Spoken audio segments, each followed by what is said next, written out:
My name is Mark Rivers, and even the finest tailored suit couldn't mask the immigrant accent that roughened my vowels after decades in this country. I'd practiced my speech in the mirror that morning, smoothing out the edges, but the words still carried the weight of my old life. The engagement dinner was held in a sleek ballroom overlooking the bay, chandeliers casting sharp light on linen-draped tables and crystal glasses. Hannah's fiancé, Sean Ellis, stood tall among his family, all polished smiles and effortless wealth, while I adjusted my tie and scanned the room for familiar faces. Mine were few. As guests mingled with soft laughter and clinking ice, Hannah approached me just before the toasts. Her eyes darted nervously to the Ellis cluster, then back to me. She leaned in close, her voice a hurried whisper, "Keep it short, Dad, and skip the camp story. Please." The camp story, the one about hauling scrap metal in the rain to fund her first tuition payment, the nights I slept in that rusted truck to save on rent. It was the grit that built our world, but to her, in this crowd, it felt like a flaw. The words landed like a quiet punch to the gut. I'd crossed oceans in 1992 with nothing but determination and a battered suitcase, turning calluses into contracts that secured her future. Rivers and Company wasn't just a name, it was the empire I'd forged from dawn patrols at construction sites to boardroom deals that reshaped the waterfront. Yet here, amid the Ellis clan's subtle appraisals, my achievements shrank. Hannah's plea revealed the truth. The security I'd provided had morphed into something she hid, the hands that lifted her now sources of embarrassment before her new world. I nodded, forcing a smile, but inside, the divide widened, father to provider, immigrant to outsider in my own daughter's eyes. I remember the exact weight of that $180 in my pocket when I stepped off the bus in 1992. It was all I had after selling everything back home, tools, a few pieces of furniture, the watch my father left me. The air in the city hit different, thick with salt from the bay and diesel from the ports, a far cry from the quiet fields I'd left behind. No plan beyond survival, just a vague promise from a distant cousin about construction work. I was 28, strong from years of manual labor, but the accent marked me immediately. Job sites laughed off my applications, bosses muttering about communication issues before turning away. That first week blurred into a grind. I found a temporary gig unloading crates at the docks, 12-hour shifts for cash under the table. Pay was $5 an hour, enough for stale bread and a corner in a shared room that smelled of mildew and regret. But sleeping rough started early. I bought a beat-up Ford pickup for $200 from a scrapyard lot, blue paint flaking, engine coughing like an old smoker. It became my home, parked by job sites where I could wake at dawn and blend into the crew. Mornings, I'd brush my teeth with bottled water in the rearview, then haul lumber or pour concrete until my hands bled through the gloves. Nights, curled on the bench seat with a tarp for cover, I'd stare at the stars through the cracked windshield, wondering if Hannah's mother, back home, waiting, would ever see me as more than a dreamer who vanished. The pickup wasn't just shelter, it was mobility. I'd drive it to every site within 50 miles, pitching myself as reliable labor. Rejection built resilience. One foreman, a grizzled Italian named Vito, finally nodded after I fixed his loader on a lunch break, no charge, just to prove my worth. That led to steady work, framing houses, then commercial builds. By '94, I'd saved enough for a room in a boarding house, but the streets taught me the real lessons. Immigrants like me clustered in enclaves, trading tips on bids and black market deals, but I avoided the traps, easy money and shady crews that ended in raids or worse. Instead, I watched the big players, developers flipping waterfront lots, warehouses springing up like weeds along the bay. Real estate whispered opportunity, but capital was king, and I had none. Hannah was born that year, back home, but I couldn't afford the flight. Letters came sporadically. Her mother's handwriting shaky with exhaustion. It fueled me. By '96, I'd scraped together $10,000, every overtime dollar socked away. I started small, subcontracting drywall installs, underbidding the competition by doing the math in my head at night. Rivers and Company was born on a napkin at a diner, registered for $50 with a post office box as address. First contract, a strip mall retrofit, $15,000 payout after months of haggling. I hired 2 guys from my crew, paid them fair, and reinvested the profit into tools, a compressor, scaffolds, a van to replace the pickup. No sleep-ins, I'd map routes before dawn, cold calling owners about maintenance needs. Expansion hit in waves. The Bay boom of the late 90s, tech spilling over from the valley, meant demand for storage. I bid on a rundown warehouse in '98, 5,000 square feet, bought with a bank loan against my truck and future contracts. Foreclosure sale, dirt cheap at $120,000. I gutted it myself weekends, turning it into leased space for importers. Rent checks started flowing, $2 per square foot, netting $10,000 a month after overhead.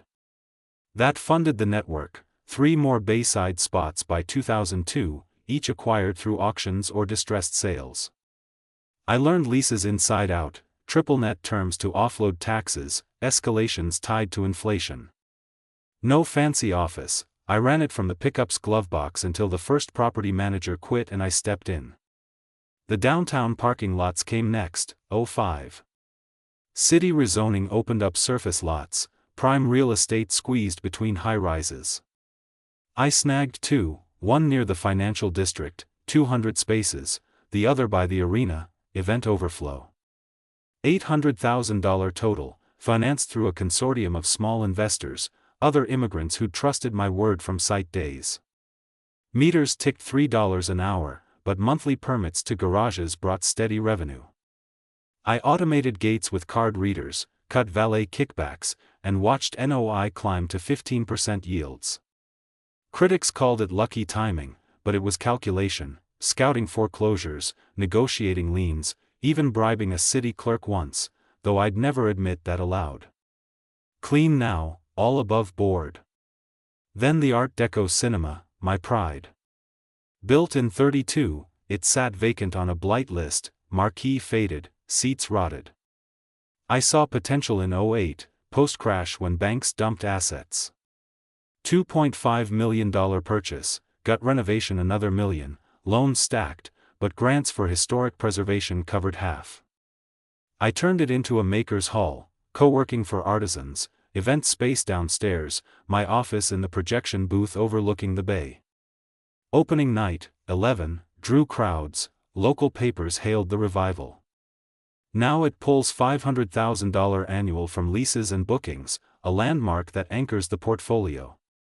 Rivers and Company hit $50 million valuation last audit, diversified into consulting for kiosks and pop-ups, quick-turn advice on permits, that's where the kiosk guy label stuck from skeptics. Yet to the Ellis clan, gathered that night in their tailored indifference, I was just that, a lucky strip mall guy at best, peddling kiosk setups at worst. As toasts wrapped and plates cleared, Sean's father, Mr. Ellis, silver hair, Rolex glinting, leaned over during coffee. Mark, fascinating line of work. Food trucks? Auto bays perhaps? His tone dripped patronage, eyes scanning me like a balance sheet. Hannah jumped in quick, Dad's in simple business, warehousing, nothing flashy. Simple. The word echoed her earlier whisper, minimizing the empire I'd clawed from nothing. I'd arrived with $180 and a truck bed for a bed, now I owned the Bayside backbone, parking empires downtown, a cultural gem reborn. But in their world of old money and Ivy Leagues, my ascent read as fluke, not forge. The accent sealed it, remnant of those pickup nights, unpolished despite elocution tapes I'd burned through. Sean nodded along, oblivious, while his mother chimed, charming start, dear. Self-made, how quaint. Quaint. As if the frostbitten fingers from winter sights, the all-nighters poring over blueprints by flashlight, were folklore. I sipped my espresso, letting the steam mask the tightening jaw. The ballroom hummed, string quartet warming up again, guests drifting to the balcony for bay views my warehouses edged. Hannah shot me a pleading glance, willing silence.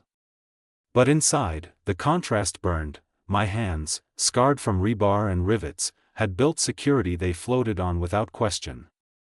To them, Rivers and Company was footnote, not foundation.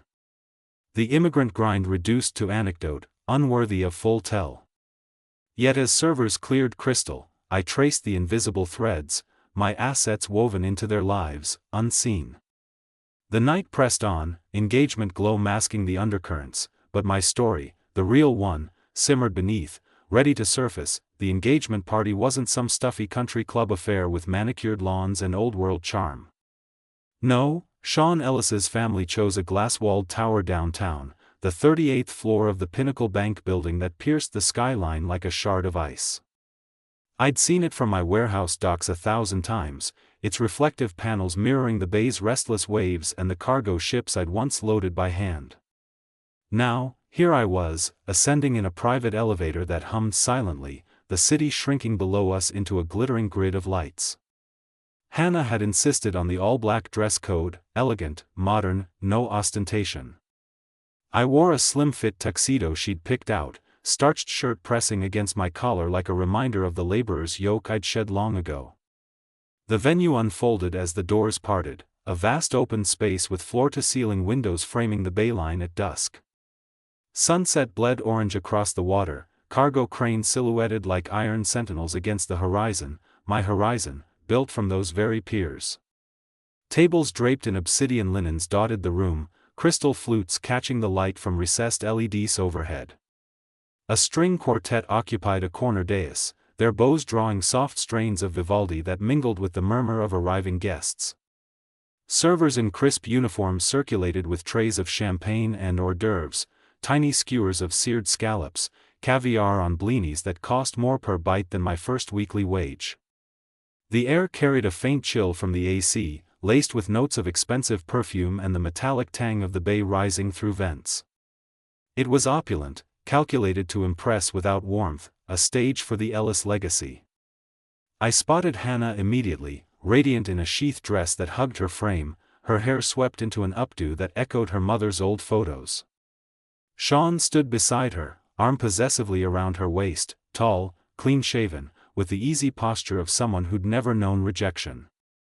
His parents, Mr. and Mrs. Ellis, held court near the bar, him in a bespoke suit that screamed generational wealth, her with pearls that likely predated my arrival in this country. The Elisas were old guard, finance dynasts who'd shaped the city's skyline long before my warehouses dotted the waterfront.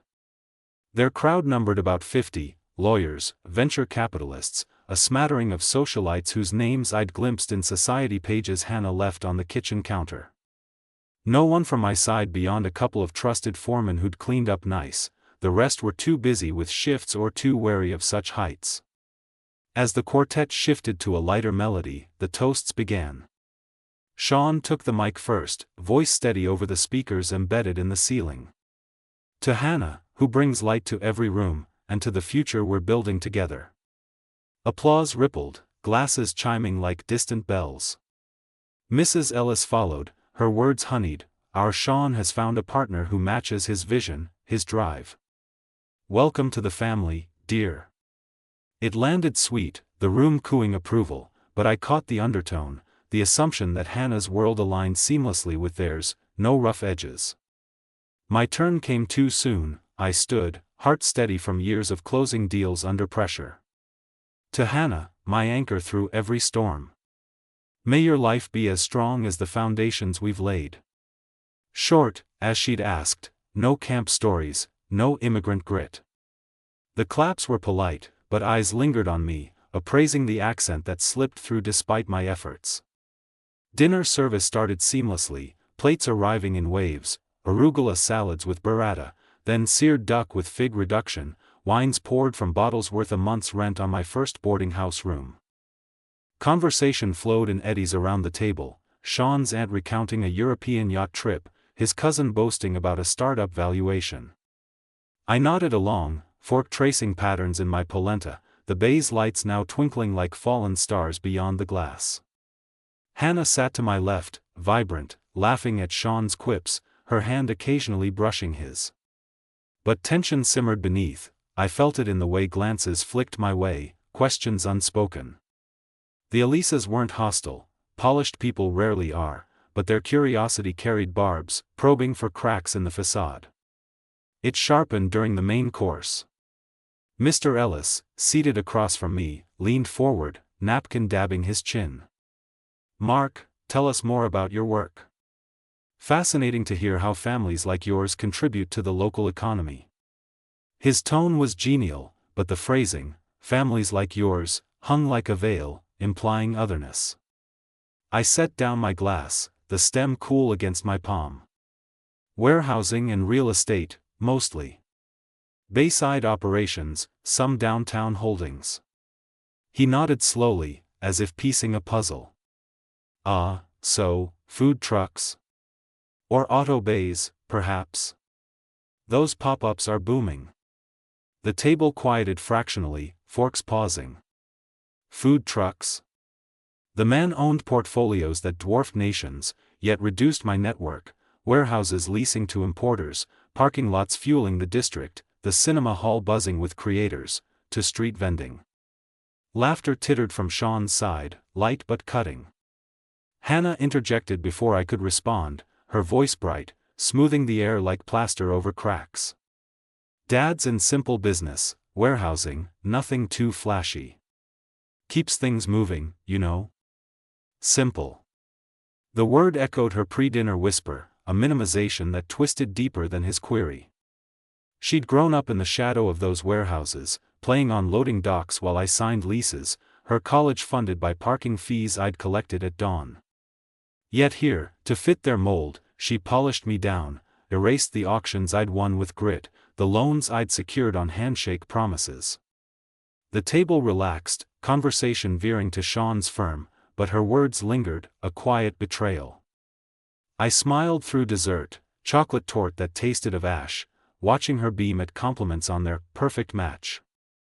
The quartet played on, bay winds whispering against the glass, but the room felt smaller, the divide widening with each chime of silverware.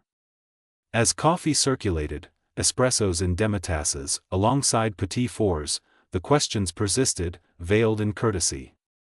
Sean's mother turned to me, "And how did you start, Mark? Quite the American dream story, I imagine." Her eyes sparkled with that mix of fascination and distance, the kind reserved for exhibits, not equals. I recounted the bare bones, arrival with little, building from contracts to assets. But details drew frowns. "Pierside? Sounds gritty," and Hannah steered again, "He's always been hands-on, but it's all straightforward now." Straightforward.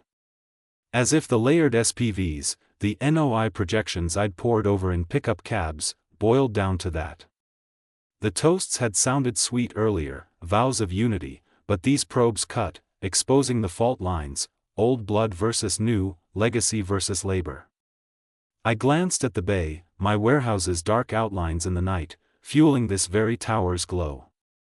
Unseen, undervalued, but integral.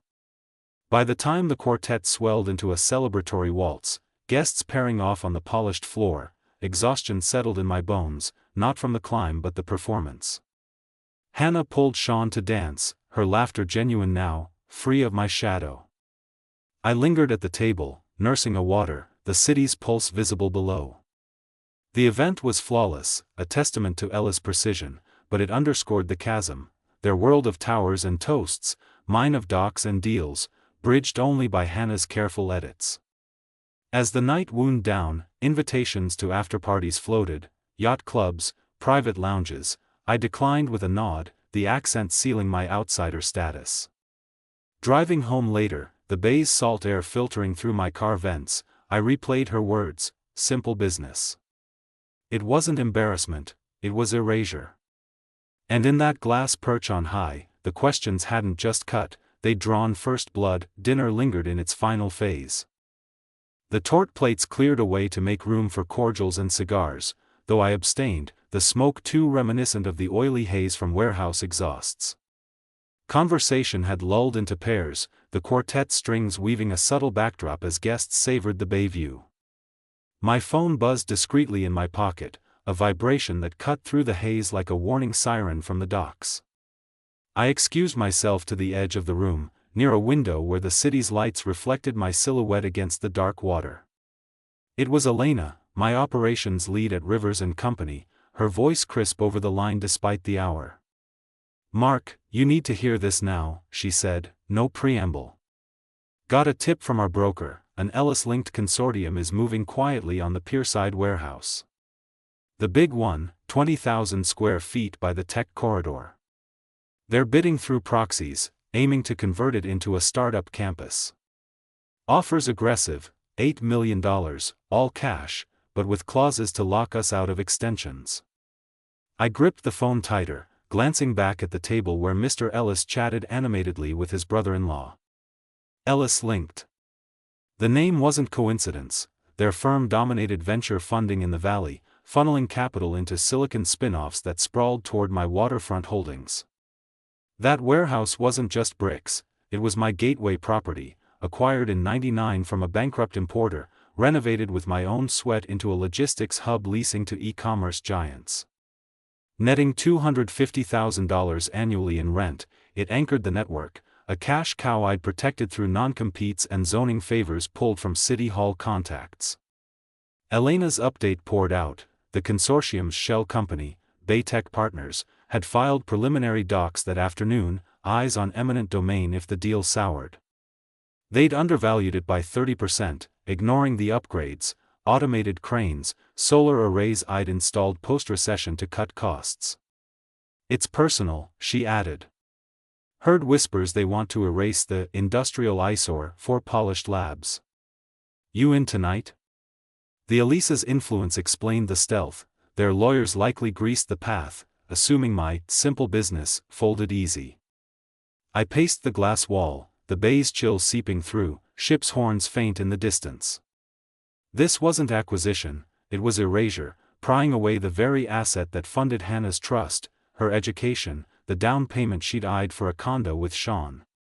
Hanging up, I slid the phone away, mind racing through contingencies, counterbid via my SPV, leak to local press about overreach, or accelerate the lease renewals to tie it up.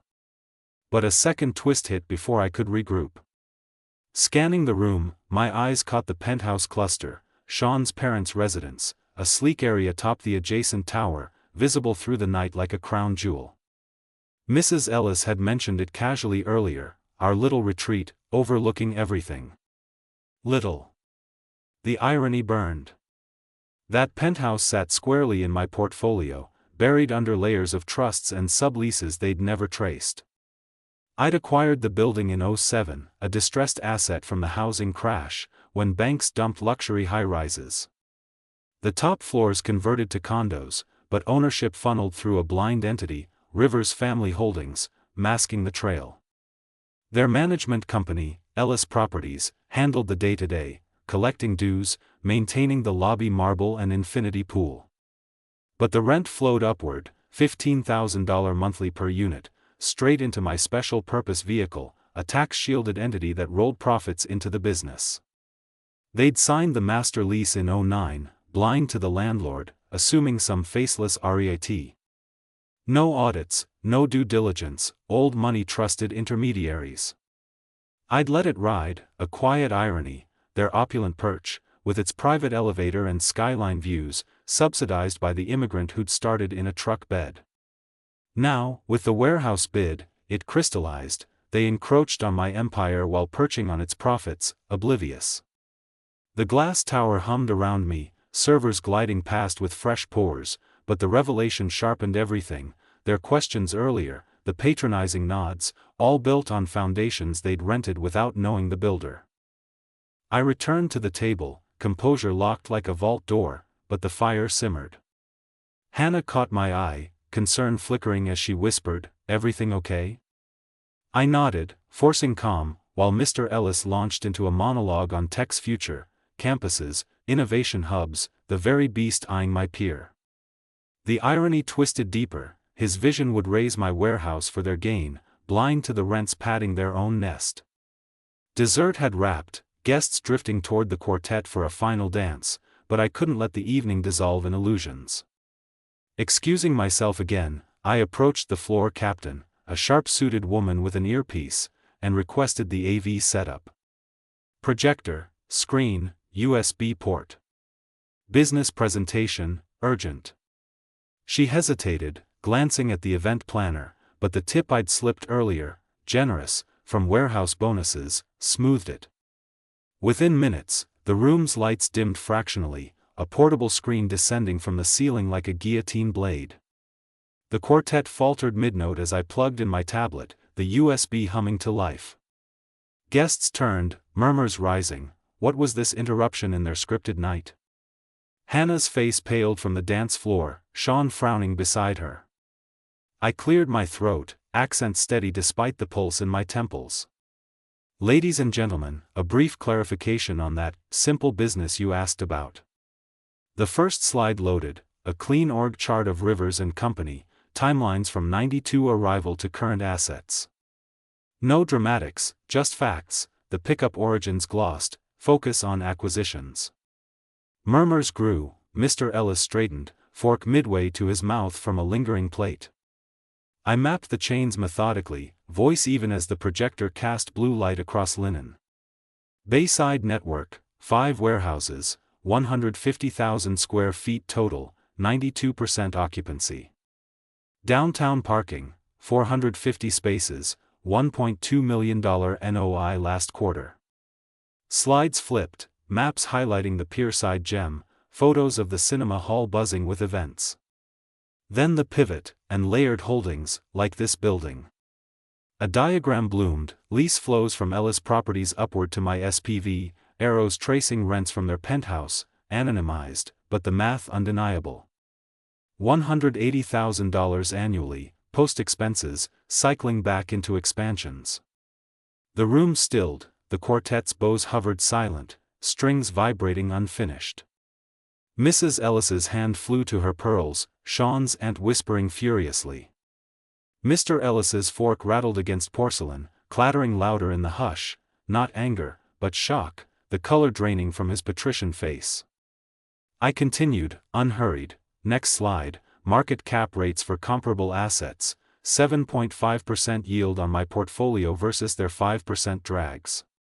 NOI projections, stable at 18% for the warehouses, buoyed by tech demand, ironically, the kind your consortium bids for. The words landed precise, no raised voice, just the data dismantling fictions. Their quaint self-made tale shattered. I wasn't strip mall luck but the invisible landlord, the foundation beneath their tower. Guests shifted, eyes darting, Sean's cousin googling furiously on his phone, confirming the SPV filings. The polite veneer cracked, whispers turned to gasps, the bay's lights mocking through the glass. Hannah rushed over as the screen blanked, her whisper a hiss, "Dad, what have you done? You've humiliated me in front of everyone." Her eyes brimmed, the engagement glow shattered. I met her gaze, echoing her earlier lesson without heat. "You said I embarrassed you, so I gave a taste of life without support." The words hung, final. In the stunned aftermath, as the quartet resumed awkwardly, I gathered my jacket. The asset chains exposed, bids be damned, the Elisas now knew the hands holding their world.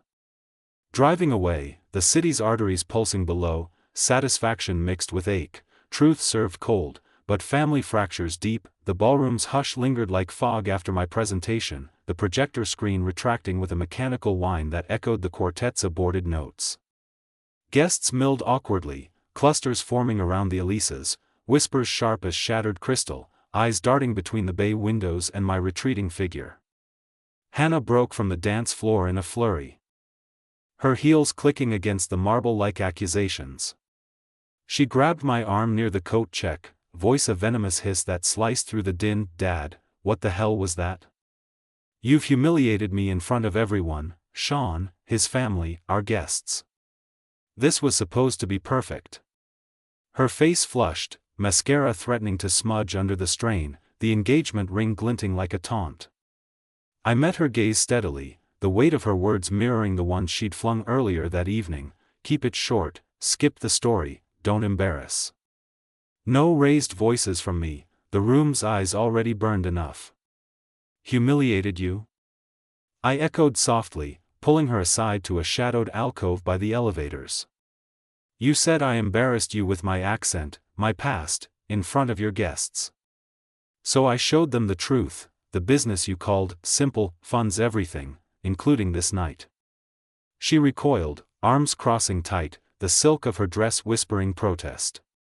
The Elises huddled at their table, Mr. Ellis's face a mask of calculation now, no more rattling forks but a lawyer already on speed dial. Sean's confusion registered from afar, his hand hovering as if to intervene. But this was between father and daughter, the rift I'd sensed brewing now cracked wide. Her tears welled, voice cracking. You turned my engagement into a boardroom takedown. Sean's parents think we're grubby now. How do I fix this? Fix this.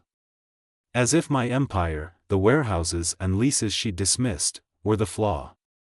I'd built it all for her, crossed borders with $180, slept in trucks, traded calluses for contracts, to shield her from that grind. Yet in this tower, surrounded by old money's gloss, she'd minimized it to fit, erasing the immigrant roots that forged her security. The consortium's bid on my pier warehouse flashed in my mind, their ignorance of the penthouse rents a perfect irony. No more illusions, she'd tasted their judgment, now she'd learn its cost without my buffer. I stepped back, decision crystallizing like a ledger entry. You wanted life without my embarrassing support? Consider it done. Her eyes widened, the hiss turning to plea. What? Dad, no, but I cut her off, voice level. The down payment on that house you and Sean scouted? Frozen. No more monthly stipends, rent, car, whatever you've leaned on. And the guaranteed job at Rivers and Company? Rescinded until you earn it on open terms, like anyone else. The words landed heavy, no bluff. I'd already mentally drafted the emails to my accountant, the HR freeze. She staggered, hand to her mouth, the room's murmur swelling around us like a tide. Driving home that night, the bay's dark expanse mocked through my windshield, regret warred with resolve. Hannah had called me from the valet stand as I left, sobbing, begging to talk, but I'd let it ring, needing space to process. The engagement ring she'd flashed so proudly now symbolized chains, her tie to a world that undervalued the one I'd built. Back at my modest Bayside condo, nothing like their penthouse, but paid from warehouse rents, I poured a scotch and reviewed the books on my laptop. The stipends totaled $5,000 monthly, a cushion from parking lot yields, the house fund, $150,000 earmarked, could roll into warehouse defenses against the Ellis bid. Cutting it hurt, visions of her college dorm days, ramen nights I'd ended with care packages, but tough love was the lesson she'd demanded. No more polishing our story for surnames, she'd face the raw version. The fallout hit fast. By morning, voicemails piled, Hannah's mix of fury and fear, Sean's clipped inquiry about the presentation, even a terse call from Mr. Ellis's assistant proposing a discussion on the leases. I ignored the personal ones, replying only to business, countering the consortium with a firm no-sale stance, backed by my SPV's leverage. Elena at the office reported the buzz, local real estate blogs lighting up with self-made mogul shocks elite at Ellis event. Good, visibility deterred poachers. But family cracks deepened. Hannah showed at the cinema hall midweek, unannounced, eyes red from crying. How can you do this? I have bills, rent due next week. Sean's furious, says you're sabotaging us. I led her to my projection booth office. The hum of downstairs events a distant roar. We sat across my scarred desk, blueprints of the warehouse spread like battle maps. Sabotaging? I'm teaching, Hannah. You hid my work to impress them, called it simple, skipped the camp stories that paid your tuition. Now live it, apply for jobs, budget like I did in that pickup. She paced, listing excuses, wedding plans derailed, friends' pity texts, Sean's family cooling on the match. They're pulling back, Dad. The penthouse thing? They're auditing everything.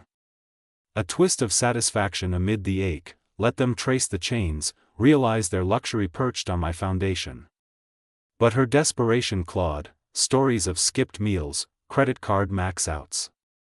I offered no bailout, just a lead on an entry-level admin role elsewhere. Earn your way back. Rivers and Company hires merit, not blood. She stormed out, door slamming, but the seed was planted, dignity over disguise. Weeks blurred into strain. Texts went unanswered, holidays loomed empty. Sean proposed a mediated sit-down, family business consultant, neutral ground, but I declined, preferring the silence to force growth. Reports trickled, Hannah waitressing at a bayfront spot, her MBA gathering dust while she networked cold. The Elisas escalated, lawyers sniffing for lease breaches, but my filings held ironclad, rents accruing untouched. Internally, doubt nagged, had I pushed too far? Nights in the old pickup's memory haunted, the isolation of starting over. Yet emails from her grew sparse, laced with resolve, job interviews, budget spreadsheets shared unprompted. The cut wasn't punishment, it was severance from illusion, mirroring my 1992 arrival, $180, no net, pure grit.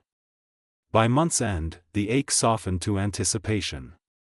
She'd glimpsed the underbelly, bills biting without stipends, pride dented by entry gigs, the Ellis glow fading under scrutiny. No more, simple business, shields, she'd navigated the world I'd built, hands unscarred but tested. The frozen fund sat, a test, not revoked, but earned.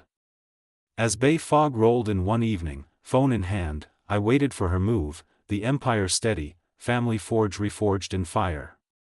The month dragged like a slow tide, each day pulling at the edges of routine while Hannah's absence carved a deeper hollow. Mornings at the warehouse started the same, dawn patrols, clipboard in hand, barking orders to the crew loading crates under the bay's salty fog.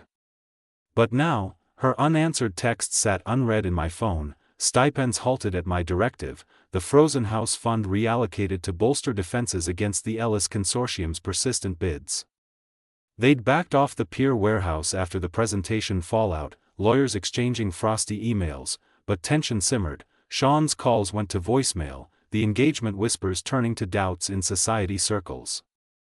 I threw myself into work, the cinema hall's renovations a welcome distraction, hiring artisans for the marquee polish, negotiating with event planners for fall bookings. Nights in the condo, scotch in hand, I'd replay her hiss from the tower, humiliated me. The irony stung, I'd built this life to spare her such, yet she'd traded grit for gloss. Reports from mutual contacts painted her struggle, waitressing shifts at a harborside bistro, MBA classes skipped for rent money, Sean cooling as family audits revealed the least truths. No bailouts flowed, the lesson was hers alone. Elena at the office noticed my edge, suggesting a mediator, but I waved it off. Immigrant stubbornness, or perhaps the pickup night's echo, taught me growth came unbidden. The turn came on a crisp October morning, fog lifting from the docks as I reviewed lease renewals in my warehouse office. The door creaked open, no knock, just Hannah stepping in, folder clutched like a shield. No makeup armor, hair pulled back plain, eyes steady without the plea I'd braced for. "Dad," she said, voice even, "I need to talk business." No tears, no begging for funds, she slid into the chair opposite, opening the folder with deliberate calm. For the first time, dignity edged her posture, not the disguised polish of Ellis dinners, but raw resolve. She started with the audit, pages crisp from a printer I'd recognize, our company's template. "The Ellis penthouse leases," she explained, pointing to spreadsheets. "Their manager's been shorting us. Late fees uncollected, $24,000 over 2 years, buried in maintenance excuses. And CPI adjustments, never applied since 22, another $18,500 owed." Her finger traced columns, math unerring, she'd dug through public records, cross-referenced with my old ledgers she'd copied once as a teen intern. No favoritism clouded it, the proposal attached demanded payment in full, plus a market-rate renewal, no sweetheart terms for Sean's kin. They trace to your SPV now, post-presentation. Time to enforce. I leaned back, scanning the docs, flawless, citations to statutes I'd taught her years back. This wasn't desperation, it was competence, the kind forged in my truck bed blueprints. How'd you get this? I asked, probing. She met my gaze. Applied for an analyst gig at a firm, didn't take it, but the training kicked in. Spent nights at the library, pulling filings. No more hiding behind simple business, this is real. The words echoed her old minimization, flipped into ownership. She'd faced the grind, evictions threatened, credit dings, Sean's family pressuring a breakup over entanglements. Yet here, not for money, but merit, a clean audit proving her worth beyond stipends. We talked terms, enforcement via demand letter, escalation to small claims if needed. Her market renewal outlined escalations at 4% annual, standard for Bayside luxury, no Ellis discounts. Equality, she said. No polishing for surnames. Pride swelled, unbidden, the girl who'd whispered skips now spoke our story plain. The consortium bid? She'd flagged a vulnerability in their proxies, suggesting a counterfiling to block. Business flowed, no fluff. By lunch, the folder bore my initials, her ideas integrated. As she gathered papers, I saw it clear, dignity replacing disguise. The cuts hadn't broken her, they'd stripped illusions, revealing the immigrant core I'd instilled. No ground floor role rushed, she'd earned it. Start Monday, I said. Admin lead in leasing. Salary entry level, but path to more. And Hannah, tell our story as is. Accent, camps, all. She nodded, a genuine smile cracking, first since the tower. Thanks, Dad. For the tough lesson. No embrace, words sufficed, the bay's horns blaring approval outside. The days after blurred into normalcy rebuilt. She dove in, auditing more portfolios, her desk in the cinema's ground floor buzzing with calls. The Elisas settled fees quietly, renewal signed at arm's length. Sean lingered, but on her terms now. Stipends thawed selectively, earned bonuses, not gifts. For the first time, family dinners echoed with unvarnished tales, my $180 arrival, her waitressing grit. No more embarrassment, pride in the hands that built it. Rivers and Company strengthened, daughter integrated, not as heir, but partner. The empire, once minimized, now hers to speak true. Months passed, and Rivers and Company evolved with Hannah's steady hand at the helm of leasing. Her audits uncovered more inefficiencies, overdue vendor payments netting $50,000 in recoveries, CPI clauses enforced across all properties.